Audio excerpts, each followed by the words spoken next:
Hey everyone, I'm Kelsey from Premiere Gal, and today I'm going to show you how to use music stems in your video edit. Let's get into it. First off, what are stems? Well, essentially stems break down your full mix into 4 individually mixed tracks. The 4 main ones are the melody, the instruments, the drums, and the bass. So now that we know that stems are, why would we actually use them?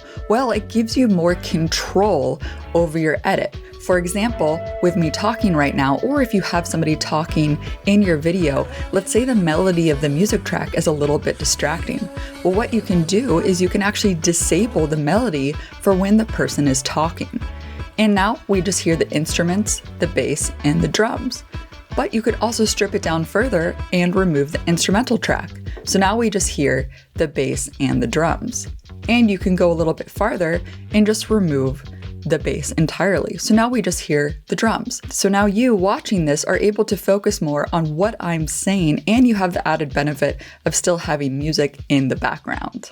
But let's say you want to do the opposite approach. You want to start out with somebody talking, so we just have the sparse drums in the background. And then we can cut and right-click to re-enable the bass, and then we can re-enable the instruments, and then we can re-enable the melody to cut to your B-roll sequence.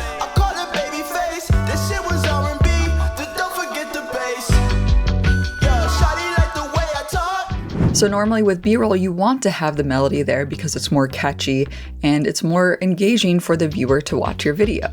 Overall, using the music stems will give you more control over your edit and will produce a better end result. So next time you're editing, be sure to download the stems and try it out. And if you have any questions, just be sure to leave a comment below.